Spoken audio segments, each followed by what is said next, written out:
Ever watch someone's, like, online persona just totally implode and kind of found yourself weirdly captivated? Yeah, it's like a train wreck you can't look away from. Exactly. And today, we're diving deep into one of those stories. The whole Jack Doherty saga. We're going to unpack his rise and fall, pulling from articles, social media, even a YouTube essay dramatically titled, The Satisfying Downfall. Our mission here, to figure out how someone can go so wrong chasing online fame and, what this whole thing says about influencers today. It's a wild ride, that's for sure. And it all starts so innocently, right? It's like 2017, Doherty's this fresh face on YouTube doing those object flipping videos, landing a water bottle perfectly on a table. Oh yeah, those were everywhere back then. Who hasn't wasted an afternoon trying that, am I right? Guilty as charged. But that's the genius of it. It's relatable content, ingeniously simple, and often that's the recipe for going viral. Especially with the YouTube algorithm, right? It just eats up that kind of shareable visual content, stuff that younger audiences love to replicate. Precisely. Tailor-made for virality, which is exactly what happened. Doherty's view count skyrocketed, millions of subscribers, the whole 9 yards. But then comes the pivotal shift in his content. Remember the floor is lava trend. How could we forget? Doherty took that, to a whole other level, filming himself playing Floor is Lava in a crowded Walmart. I mean, come on, you just knew it wouldn't end well. Disaster waiting to happen. And surprise, surprise, he gets himself kicked out. And of course, the whole thing is documented for YouTube. Looking back, it felt calculated, a move to stir up controversy for views. That's where the lines between entertainment and disruption get really blurry. And when you've got a young, impressionable audience watching your every move. Yeah, the stakes get a lot higher. Exactly.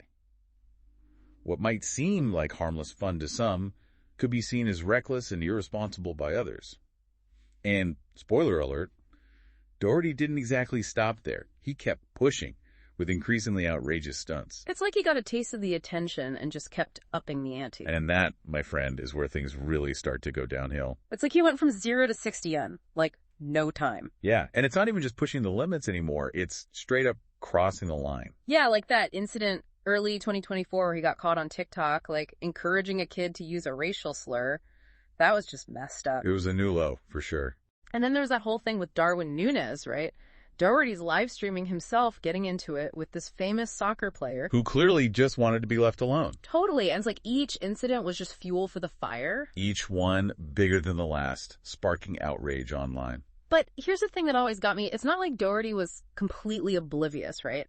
After every controversy, boom, there's an apology video, a statement from his team, the whole damage control playbook. Right, but the content, the actual stuff he was putting out there, that never really changed. It's like he didn't or couldn't grasp why people were upset. Or maybe, and this is the cynical take, he just didn't care as long as the views kept rolling in. Because we gotta be real, controversy sells and outrage equals clicks, especially on a platform like YouTube. It's a dangerous game to play, though.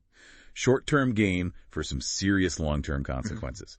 And those consequences, they finally caught up with him at that Halloween party in 2023. That's where this whole thing goes from online drama to, real-world trouble. This is the part that always gets me. It's not just Doherty anymore, right? It's his bodyguard, Justin Gosley, who's allegedly involved in this whole physical altercation at the party. Caught on camera, naturally. Of course. And you see Gosley clocking another partygoer, Chase Gardella, who then sues Doherty. That lawsuit, that was a turning point. He went from internet beef to serious legal ramifications. And the legal headaches didn't stop there, did they? His own insurance company, State Farm, they sued him too. And that's major. They claimed his policy didn't cover the incident because he was directly tied to his, quote-unquote, business, meaning his content creation. It was basically a huge company saying, yeah, we want nothing to do with this mess. It was the beginning of the end for the Jack Doherty show. Yeah, it was like watching a house of cards collapsing, one car after another. And the lawsuits, they were just the start. Yeah. Then came the brands, bailing on him left and right. Adidas was out. Then Nike, Pepsi too. I mean, everyone was jumping ship. Yeah, it was a mass exodus. And, this wasn't just some small-time influencer losing a sponsorship here or there. This was different. These were major brands realizing, hold up, being associated with this guy, even for a little bit, could seriously damage our image. It was a PR nightmare, and they wanted out before it was too late. They'd rather cut their losses than risk being tied to his, let's call it, brand of content. But it didn't stop there. Oh no, the hits just kept coming. former friends, even a former employee, they all started coming forward with some pretty heavy accusations. Yeah, posting videos, spilling the tea on everything from, like, shoplifting allegations to exploiting young creators for profit. It was wild. It became less about what he was doing publicly and more about who he was behind the scenes. Exactly. Like, was this really the guy he presented himself to be online? And while we can't, verify every single claim, the sheer volume of people coming forward, people who were once close to him, it definitely painted a troubling picture. It was a lot to take, and, the lawsuits, the sponsors dropping him, the former friends speaking out, and it kind of makes you think about that YouTube essay we mentioned, the one titled The Satisfying Downfall. Why is it so satisfying to watch someone's rise and fall, especially online? What does that say about us as viewers? That's a really interesting question. I think part of it is this innate human desire for justice. Yeah. We want to see actions have consequences, even in the digital world. It's like this need for balance, right? What goes up must come down, especially when someone seems to be, breaking the rules or just not caring. Exactly, and especially when they're profiting off of it. But there's also an element of, and I'm not going to lie, a little bit of schadenfreude mixed in there. See, I told you so.